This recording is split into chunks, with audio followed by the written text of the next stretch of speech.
หนึ่งหลังโยมโยมโยมหยังโยมปิ่นแก้วสวรรค์โยมโยมปิ่นแก้วดวงสวรรค์เนาะอยู่อเมริกาเพิ่นโอนปัจจัยมาให้ก่อนพอได้ซื้อใหม่ได้เฮ็ดก่อนสุดท้ายแล้วก็โอนอีกเนาะขอโมทนากับเพิ่นญาติโยมเรียนเชิญเจริญพรเด้อญาติโยมไปจะมาร่วมงานมื้อนี้ครูบาก็สิมาไลฟ์สดบอกญาติธรรมผู้อยู่ทางไกลมาโมทนาร่วมกันเฮาแค่ยกมือสาธุโมทนาเฮาก็เป็นบุญเป็นกุศลเนาะผู้ที่ออกเงินบาทหนึ่งกีบหนึ่งสตังค์หนึ่งเพราะว่าต่างเมืองต่างแข้งต่างประเทศมาร่วมกันโมทนาสาธุการนำกันก็เป็นบุญเป็นกุศลเพราะว่าสร้างให้แก่สงฆ์สร้างเพื่อสงฆ์ไว้ตอนหับทิศสงฆ์ทั้งสี่ทิศญาติโยมบริษัททั้งสี่ทิศวัดว่าอารามเป็นทีฝึกจิตฝึกใจมงวัดสร้างคุณงามความดีมาฟังพระธรรมคำสอนขององค์สัมมาสัมพุทธเจ้าสร้างไว้เพื่อสิ่งนี้เพื่อวัดจิตวัดใจวัดคุณงามความดีสร้างบุญบารมีสะสมไว้ยังตราบใดเฮายังบ่สุดก็ต้องอาศัยส่วนบุญถ้าอินทรีย์เฮาแห้งเนาะเฮาก็อาจจะบำเพ็ญเพียรหลุดในศาสตร์นี้ถ้าบ่หลุดเฮาก็ต้องอาศัยส่วนบุญนี่แหละนักปฏิบัติเฮาคือปัจจุบันนี่นักภาวนาเฮาหลุดลอยถอยลงบางคนอยู่ในป่าคือจังสี่อยู่ขอบเขตนอกอยู่ในผู้กับบ่กล้าลงจากกุฏบางคนก็ได้เจอหลายสิ่งหลายอย่างสามเณรก็ดื้อก็เจอผีหลอกแน่เจอมันอำแน่ไผมากก็เจออยู่ในภูกระปีดแห่งนี้ถ้าไปคิดบ่ค่อยดีจะเจอไผขี้ข่านก็จะเจอไผมาง่ายก็สิเจอถ้าเพราะฉะนั้นเฮาพยายามบำเพ็ญเพียรภาวนาและฝึกการฝึกเฮานี่ฝึกจิตนี่เฮาจำเป็นต้องฝึกเดี๋ยวบ่มีโอกาสฝึกถ้าสีขนาดแตกสลายแล้วบ่มีโอกาสได้บ่มีโอกาสแล้วเพราะว่ามันบ่มีร่างที่จะฝึกแล้วมันก็เสียใจเด้อย่าปล่อยให้ความตายมาสอนเฮาต้องมีสติฝึกตอนเฮาอยู่นี่ตอนเฮามีเหลี่ยวมีแรงขำมาฟังสนทนาธรรมเรียบร้อยฟังธรรมะไหว้พระแล้วนั่งภาวนาแล้วไปปีกวิเวกนี่แหละอ้อมตีนผู้นี่ทางพุ่นก็หน่วยผู้น้อยทางพุ่นก็ธรรมทางนี้ก็เป็นที่สัพยะทางพุ่นกับป่าดงขันยุ่งต้นไม้ใหญ่ๆเด็กๆมาเนี่ยเฮาบ่ต้องตั้งกฎดอกถือผ้าปูหนังลักษณะนี่เป็นหนังตามโงนหินไปเบิ่งจิตตัวเองห่างไปทีละก้าวมื้อนี้เฮาไปตีนผู้มื้ออื่นเฮาไปถ้ำมื้อเฮาไปผู้น้อยไปเบิ่งจิตตัวเองไปนางเบิ่งมันหยันมันสั่นมันหวั่นมันไหวมันหยันหยังคือมันหยันผี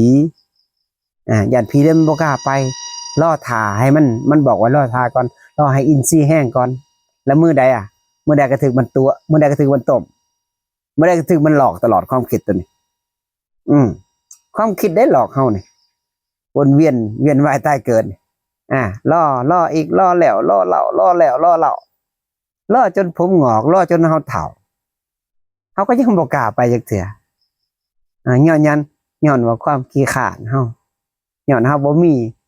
อินทรีย์อย่างแห้งกล้าย้อนหันศรัทธาเฮาหน่อยเฮาต้องเพิ่มเข้าไปเพิ่มศรัทธาเพิ่มความเพียรเพิ่มความตั้งมั่นเขา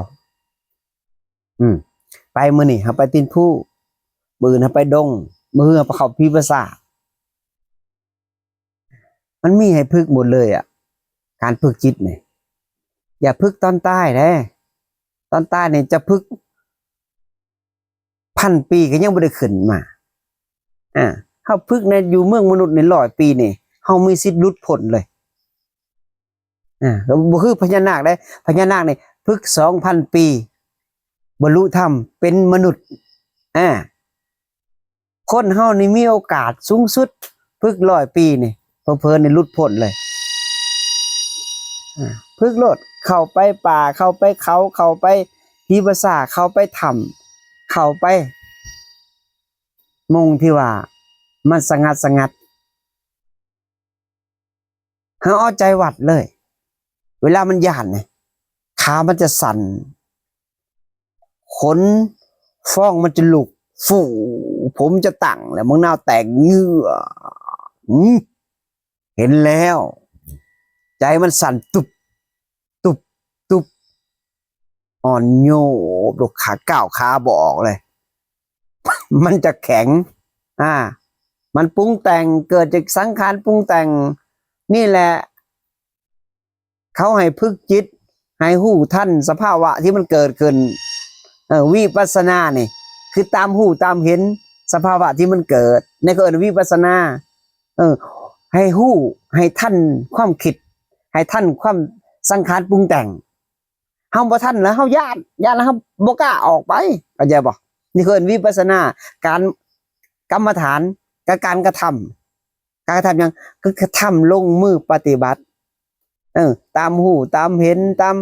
หูว่ามันคิดหยังตามหูว่ามันปรุงแต่งหยังตามหูว่ามันเกิดหยังขึ้นทางหูทางตาทางลิ้นทางกายทั้งใจนี่หูใจนี่ที่สุด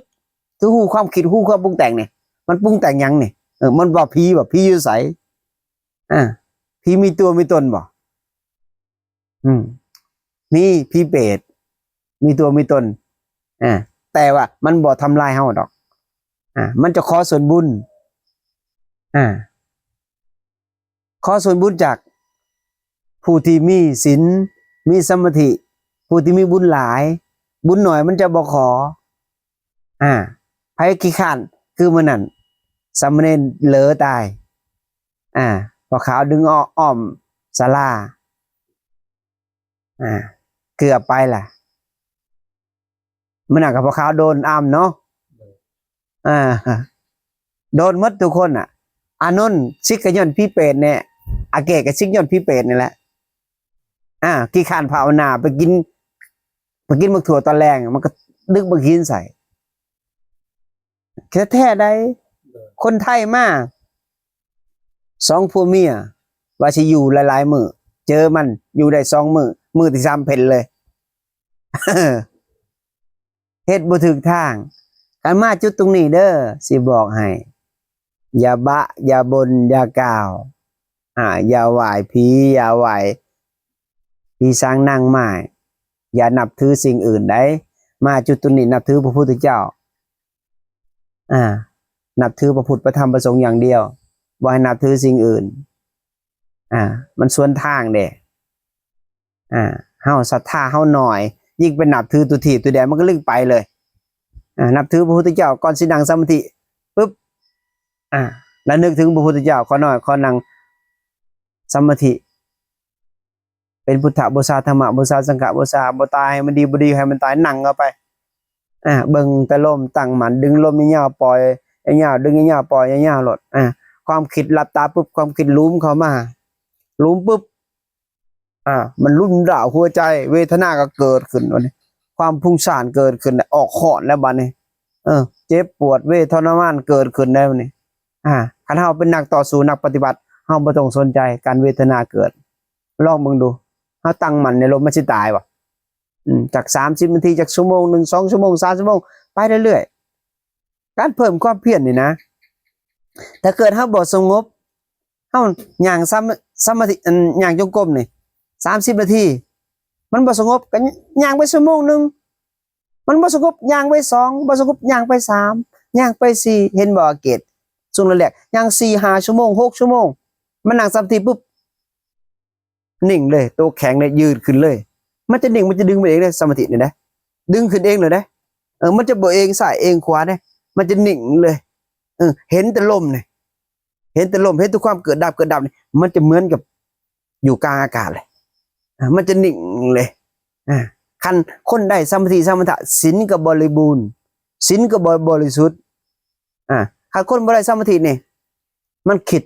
เบียดเบียนต่างๆนานาคิดอาฆาตคิดพยาบาทศีลมันก็ขูดมัวเห็นบ่สีนี่เมื่อซื้อมากับน้ำเนี่ยเอาสีดำไปเติมใส่มันก็เลี้ยวยังบ่เห็นถ้าคนที่ได้สมาธิสมถะจิตมันบริสุทธิ์จิตมันขาวสะอาดจะเลี้ยวเห็นนี่เลยเลี้ยวเห็นยังเลี้ยวเห็นความคิดเลี้ยวเห็นความปรุงแต่งตัวเองเลี้ยวเห็นสิ่งที่ขูดมั่วในจิตในใจเลี้ยวเห็นสิ่งที่มันบ่พอใจมันถูกยังย้อนมันบ่พอใจมันถูกตัวนี้แหละถึงมันถูกนะมันคิดสัวๆมันก็เลยบ่พอใจมันก็เลยถูกมันยึดไปความคิดของมันเด้เฮาฝึกสมาธิเนี่ยให้ได้สมาธิเนี่ยศีลก็บริบูรณ์จิตก็ใสเมื่อจิตใสแล้วเฮาก็เบิกบานเฮาก็อิ่มเอิบปิติเฮาก็เกิดกันเพ่งเข้าไปได้สมาธิได้ฌานปุ๊บวิปัสสนาเขาจะเห็นเลยความเกิดดับความปรุงแต่งอายตนะเขามาจะเห็นหมดเลยทุกสิ่งทุกอย่างเมื่อเห็นปุ๊บจิตมันก็ใสขึ้นคนได้ฌานเนี่ยนะได้สมาธิเนี่ยนะทุกสิ่งทุกอย่างจะแผ่เมตตาไปกับกระจายจะเลียวเห็นทุกสิ่งทุกอย่างเลยมันเกิดเนี่ยขึ้นมันเกิดดับจะเลียวเห็นเลยเกิดทั้งเขาทั้งหูทั้งตาทั้งลิ้นทั้งกายทั้งใจจะเห็นเลยนั่งนี่เปรียบกับเสมือนเขานั่งอยู่ในลมนี่มันโบมีเวทนานั่งจนมันอิ่มปุ๊บ3-4 ชั่วโมงจะออกมา4-5 ชั่วโมงจะออกมานี่คันเฮาเพ่งแต่ลมได้บ่เห็นความเกิดดับนี่เฮาจะอยู่เหนื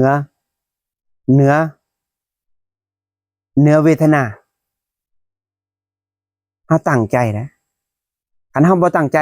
บ่เพิ่มความเพียรบ่เพิ่มศรัทธาเนี่ยเฮาจะบ่เห็นหยังเลยมีแต่ญาติผีเนี่ยเฮาจะไปไสบ่ได้เลยก้าวขาโลดคือครูบาแรกๆเนี่ยครูบาเข้ากลางเว้นก่อนเข้าพีภาษาเข้าตอนบ่าย3นี่หน้าเทนเทิกนี่ใกล้ๆโยมแม่ครูบานี่ครูบาเข้าจะบ่าย3มื้อที่2ครูบาเข้า6 โมงมื้อที่3เข้ามาทุ่ม 1จนแจ้งครูบาจะได้ออกจากหันย่านเลยขาสั่นทดเลยนี่แต่ครูบาบ่ลุกไปไสปวดเหี่ยวก็บ่ลุกนั่งอยู่หันพ้นโต๊ะก็บ่หนีนั่งอยู่ใกล้ๆโยมแม่นะก็อบอุ่นดีได้แต่หัวใจเนี่ยมันเต้นก็เบิ่งมันเต้นซื่อเบิ่งสภาวะโอ้มันย่านหยังย่านผีมันย่านผีมันลุกบ่ได้ติ้งบ่ได้มันแข็งหมดเด้ต้นมันแข็งหมดย้อนหยังมันแข็งหมดต้นนี่แหละความยากเนี่ยเห็นให้เขาได้สมาธิได้เขาพึกโลดพึกเบิ่งจิตเบิ่งใจตัวเองนี่นะก่อนตายเนี่ยเฮามันอย่าไปเบิ่งห่างกายอย่าไปรักษามันห่างกายเนี่ยรักษาไว้ให้มันได้สมาธิอย่าไปตกอย่าไปแต่งความสวยความงามจังใดมันก็บ่จีรังห่างกายนี่เดี๋ยวมันก็แตกสลายพี่รักษาจิตรักษาใจพี่รักษาที่มันอยู่กับเฮา100 ปี1,000 ปีล้านปีมันบ่ไปไสจนมันจนหลุดพ้นพุ่นจนบ่ตายบ่เกิดพุ่นมันถึงจะหมดทุกข์ได้ถ้าเกิดตราบใดนะเฮาบ่ได้สมาธินะเฮาก็ยังยึดธาตุ4 ขันธ์ 5เป็นของเฮาก็ยังยึดความคิดว่าเป็นของเฮาเวลามันบ่พอใจจะเบิ่งรถมันทุกอย่างย้อนมันคิดสัวๆย้อนคิดบ่ดีนี่แหละคนเฮานี่นะมันทุกข์เพราะตัวเดียวนี่แหละตัวบ่พอใจนี่เห็นบอกเวลามันพอใจมันลื่นลมกับความพอใจในกามคุณหาสิ่งใดที่มันพอใจทุกสิ่งทุกอย่างคือกามคุณมันพอใจในกลิ่นในเสียงในรสในโผฏฐัพพะพอใจในการสบายพอใจในตัณหาพอใจทุกสิ่ง คือคำพอใจอ่ะมันก็เป็นความสุขถ้ามันบ่พอใจเด้มันเป็นหยังบ่พอใจย้อนมันคิดสัวๆมันคิดถึงบ่พอใจมันก็มีความทุกข์มันยึดเด้ยึดในตัณหาเด้ตัวนี้แหละนักปฏิบัติเฮาต้องจำได้ให้ฮู้จักได้ว่าเฮามาบวชนี่บวชเพื่อหยังบวชเพื่อล้างกิเลสล้างอาสวะในจิตในใจตัวเองได้เฮาเอาพระพุทธเจ้าเป็นหลักเบิ่งเพิ่นพาเฮาเดินตามมรรคองค์8เพิ่นละทุกสิ่งทุกอย่างเพิ่นเป็นเจ้าชายละหมดเพิ่นสมบัติเพิ่นมีมากมายเพิ่นก็ยังละทิ่มทุกสิ่งทุกอย่างเฮาได้มีหยังแน่แค่มีหน่อยหนึงก็เฮาก็ยังยึดแล้วเห็นบ่เพิ่นคือเฮาบ่เฮ็ดคือเพิ่นน่ะเป็นหยังสมัยก่อนเป็นหยังคนถึงได้สมาธิไวเป็นหยังคนถึงบรรลุธรรมไวย้อนหยังย้อนเพิ่นละทุกสิ่งทุกอย่างละตัณหาคู่มือนี่เฮาบวชมีหยังปัจจัยก็ใช้โทรศัพท์ก็ใช้มีแต่ความพอใจมีแต่ความพอใจอะไรเป็นหยังบัดนี้ถ้ามันบ่พอใจมันก็เป็นทุกข์นี่บ่ได้ละหยังเลยนี่บวชตามหยังบวชตามตัณหาตามความพอใจมีแต่สะสมบ่เคยเอาออกตายได้ให้เบิ่งจิตเบิ่งใจตัวเองฝึกได้ตอนที่เฮามีชีวิตอยู่ในไหนอย่าไปติดเลยสมบัติโลกภายนอกละมันทิ่มซะมันบ่มีหยังดอกให้ได้สมาธิก่อนให้ศีลบริสุทธิ์ก่อนให้มันได้ฌานได้สมาธิก่อนเดี๋ยวทุกสิ่งทุกอย่างน้ำมันใสเดี๋ยวเฮาจะเลียวเห็นเองเฮาต้องอาศัยนี่อาศัยความเพียรอาศัยความเพียรอาศัยศรัทธาเข้าป่านี่บ่ต้องเข้าไปไกลดอกไปทำนี่เจ้าก็เห็นแล้วความคิดตัวเองไปพิพากษาไกลๆนี่ก็เห็นแล้วนี่นะไปดงคันยูนี่ก็เห็นแล้วนี่บ่อน้ำนี่นะเลาะตีนภูเฮานี่41เฮกตาร์ไปเลยมงใดเห็นบ่ดึกๆมานี่ดึกๆมานี่มันเปรียบเสมือนกับไอ้หยังนี่เหมือนกับย่างจงกรมนี่มงทางย่างจงกรมกูบ้านย่างไปย่างมามีคนนั่งจอเบิ่งบ่วะมันรู้สึกจังซั่นเด้บางนาวมันแตกฟูขึ้นมาคนลุกฟองฟูขึ้นมาขาสั่นเนี่ยก้าวขาบ่ออกบ่ย่างบ่จงกรมบ่ออกละแต่คือว่าบ่สนใจย่างไปมันรู้สึกตัวมันก็หายไปรู้สึกมันก็หายไปมันจะเข้าทางใดเข้าทางเสียงก็แค่ได้ยินปุ๊บหายไปปั๊บแค่นั้นเองเห็นความเกิดดับมันก็หายไปแหละโอ้มันปรุงแต่งปุ๊บฮู้จังปรุงแต่งปุ๊บมันก็หายไปปั๊บหมดแค่ฮู้ทันในสื่อกิเลสเนี่ยมันย่านความจริงมันย่านฮู้ทันมันจะสื่อได้กิเลสเลยมันได้ยินเข้ามาปุ๊บหายแป๊บมันบ่ยึดเป็นของมันเลยมันก็เลยโล่งเลยปลอดโปร่งเลยอันนี้เฮาอีหยังพอได้ยินปุ๊บเนี่ยไปปรุงแต่งต่อแหละคิดต่อแหละเพลินไปต่ออะไรบัดนี้ย้อนหยังขย้อนเฮาพอใจในความคิดพอใจในความปรุงแต่งพอใจในการยึดพอใจในกามคุณหาพอใจในนิวรณ์พอนั่งสมาธิปุ๊บแทนที่จะตั้งตัวให้ตรงดำรงสติมันดึงลมเขายาวๆปล่อยยาวๆดึงยาวปล่อยยาวพอหลับปุ๊บบ่อยากดึงลมกับมีแต่สิหลับอย่างเดียวเฮาบ่ได้พึกเด้คิดว่าเฮานั่งพึกเอาหยังเอาสติอย่างเดียวสติเฮาบ่ต้องไปเบิ่งความคิดเฮาเบิ่งแต่ลมเฮาเบิ่งแต่ลมฮู้มันคิดซื่อเฮาบ่สนใจความคิดมันจะคิดหยังก็แล้วแต่จะคิดดีคิดชั่วคิดหยังเรื่องของมันบ่เกี่ยวกับเฮาเปรียบเสมือนอุปมาอุปไมยว่าคน2คนมีหมู่2คนหมู่นึงดีหมู่นึงชั่วหมอสัวนี่จะมักเพ่งเล็งผู้อื่นเขามักจับผิดผู้อื่นเขามักส่วนเฮาไปทางที่บ่ดีเฮาบ่คบมันหมอนี่คือบ่คบคิดความคิดบ่ดีหมอนี่ในจิตมันจะมี2คนเถียงกันอยู่หั่นจะเบิ่งคักๆโลดเห็นบ่เวลาเฮาไปจูดศพคนตายน่ะเฮาเจ็บบ่เจ็บบ่ภายในว่าเจ็บ บ่เจ็บแม่นบ่ย้อนหยังคือบ่เจ็บมันบ่แม่นตัวเฮาแม่นบ่นั่นแหละอันนี้คือกันความคิดคือกันมันบ่เป็นตัวตนของเฮาอย่าไปยึดมันยึดเฮาก็เป็นทุกข์ดินี่แหละนักภาวนาเฮานี่เสียตัวเดียวเสียความบ่พอใจเนี่ยการภาวนาปุ๊บไปเพ่งเร่งผู้นั้นไปเพ่งเร่งผู้นี้แต่บ่เคยเบิ่งจิตตัวเองบ่เคยตีเปลี่ยนจิตตัวเองเบิ่งแต่ผู้อื่นเขาเมื่อเบิ่งผู้อื่นเขาแล้วไผเป็นทุกข์บัดนี้ก็ตัวเองเป็นทุกข์เพราะไปดัดจิตผู้อื่นเขาเด้พระพุทธเจ้าบอกให้ดัดตัวเองเมื่อดัดตัวเองได้แล้วผู้อื่นมันก็สบาย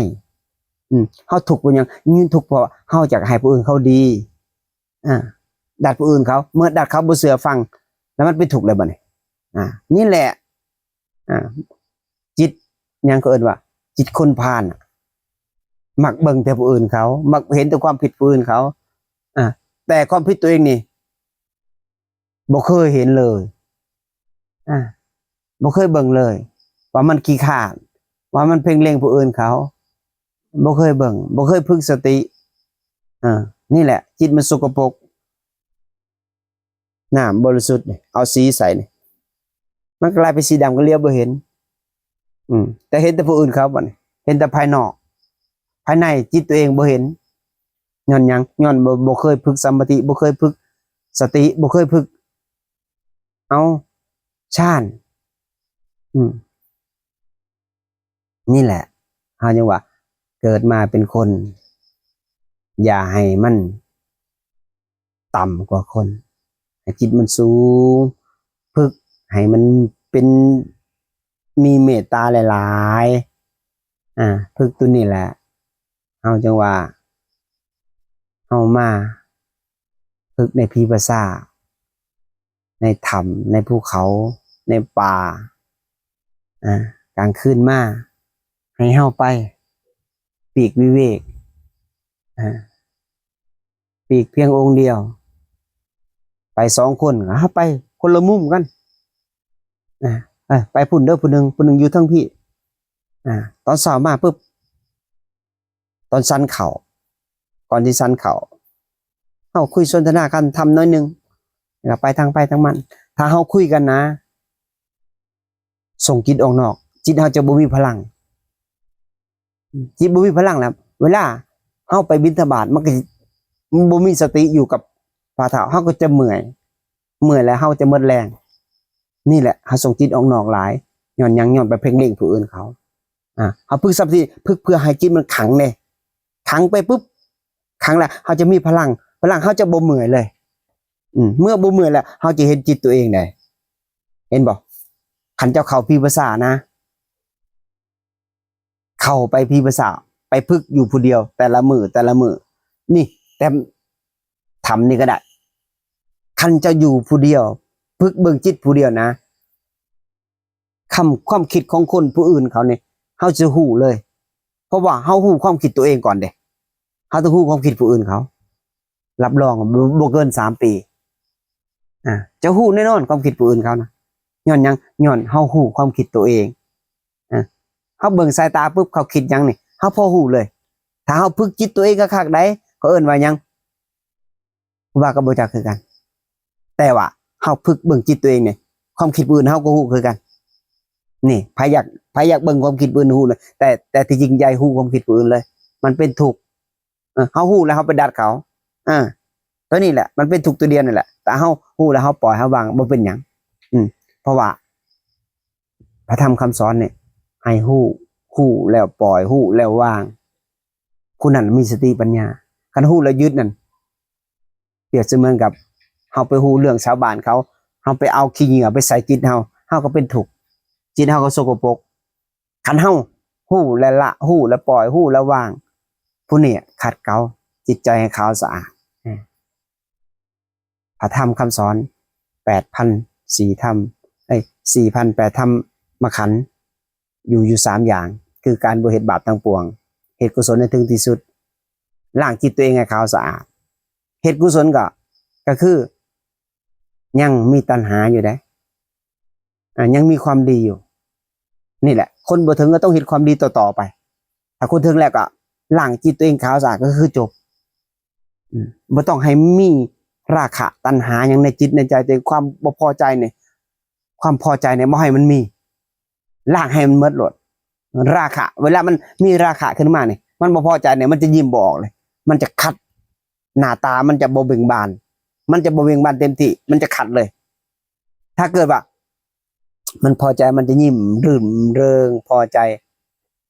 พอใจในกามคุณหานี่แหละเขาหลังให้เบิ่งจิตกะคักได้การเบิ่งจิตติถ้าเอิ้นว่ายังภาษาบาลีเจตสิกการเบิ่งจิตเบิ่ง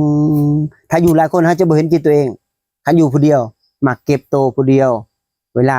บิณฑบาตก็บิณฑกรรมมาก็บ่เก็บโตแล้วเฮ็ดก็ว่าก็เฮ็ดไปบ่าย 3 โมงเขาลั่นทำ6 โมงตี 4ให้เจอลั่นทำนี่3 จังหวะเฮาฮู้จักแหละกับจัดการบ่ให้พลาดแล้วนอกจากนั้นเขาก็เก็บโตไปผู้นี้จะได้สมาธิไวนอนหน่อยกินหน่อยว่อหน่อยเหตุหลายปฏิบัติหลายคือครูบาภาวนาแต่ละมื้อไปบิณฑบาตกลับมาย่างกลับมาล้างบงละหมาดเก็บโตแล้วเขาละทางย่างจงกรมออกจากย่างจงกรมไปเฮ็ดขอวัดออกจากขอวัด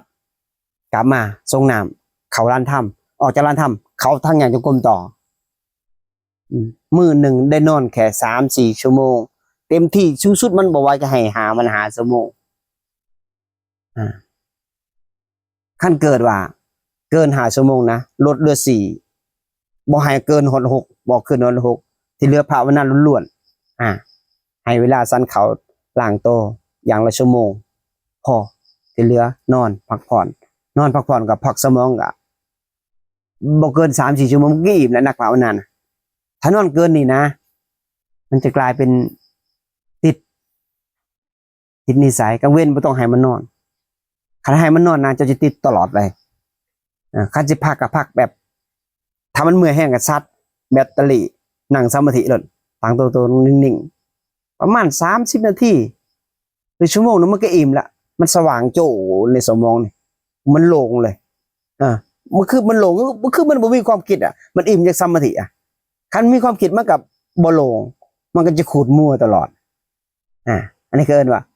มันบ่ปลอดโปร่งสมองบ่ปลอดโปร่งสมองมีแต่ความคิดความอาฆาตพยาบาทความอิจฉาเลยความอันนั้นเด้มันบ่โปร่งมันบ่โล่งมันมีแต่ความหนักมีแต่หนักสัญญาหนักความคิดหนักความจำถ้าเกิดไปให้มันโล่งเนี่ยเฮาฝึกอานาปานสติให้มันโล่งปลอดโปร่งมันสบายมันจะอิ่มเอิบตลอดบุญมันอยู่ในจิตตลอดเลยมันอิ่มมันปีติมันเกิดมันจะคิดดีแล้วมันก็สิเว้าดีมันก็สิมีเมตตาทางกายทางวาจาทางใจคิดดีว่าดีก็ทำดี มันจะอิ่มเอิบมาเห็นภัยกับสงสารนี่คนอิ่มบุญแท้คนบ่อิ่มบุญมีแต่หยังมันก็คิดบ่ดีมันเว้าบ่ดีการกระทำมันก็ต่ำๆสุดท้ายมามันก็ตกไปที่ต่ำนี่แหละเฮาฝึกสมาธิก่อนตายเนี่ยเมื่อจิตที่ฝึกดีแล้วเฮาไปสู่สุคติจิตที่ยังบ่ฝึกมันก็ออกกระวนกระวายมันทาสิกันหาตะสิแตกสลายมันยันตายเลยมันก็สิไปสู่อบายนี่แหละเฮาเกิดมาพอพระพุทธศาสนาและญาติสุภาพเอาฝึกจิตให้ถึงที่สุดเด้อในชาตินี้เด้อขอเป็นกำลังใจเนาะขอแจ้งข่าวอีกทีนึงเมื่อ8 ค่ำถวายเนาะถวายสังฆทานพุทธนำบอกอศาลาถวายสินิมนต์เด้อพ่อแม่ครูบาอาจารย์ทุกองค์ทุกรูปนำมาร่วมญาติโยมญาติธรรมกับมาร่วมกันอยู่บ้านเกิดนานกเขียนเนาะไปเข้ามาก็แชร์เป็นธรรมทานเนาะขอโมทนากับญาติโยมผู้ที่ออกเงินกีบ1 บาท 1ทุกกีบทุกบาททุกสตางค์บ่ว่าทางต่างเมืองต่างแขงต่างประเทศที่ได้ร่วมสร้างวัดป่าเมตตาธรรมภูกระปิดจนสำเร็จและก็บ้านเกิดอยู่นานกเขียนก็จนสำเร็จคือกันนี่ครูบาก็อาจจะสื่อไผที่ได้ออกปัจจัยเป็นเจ้าภาพกุฏิก็ส่งสื่อมาเด้อมือนี้หรือมืออื่นก็ได้เนาะ ขอความอนุเคราะห์จะได้เขียนป้ายติดให้เนาะเพราะว่าครูบาส่งคลิปเสียงมาอาจจะได้ยินหรือโทรมาก็ได้เนาะเพราะว่าอ่านหนังสือบ่ค่อยขัดของบันไดบ่ค่อยแจ่มแจ้งบันไดเนาะขอสุดท้ายมาก็ขอให้ญาติโยมจงมีแต่ความสุขความเจริญมั่งมีสีสุขอย่าเจ็บอย่าจนทุกคนต้องเห็นธรรมตามความเป็นจริงด้วยเถิดสาธุ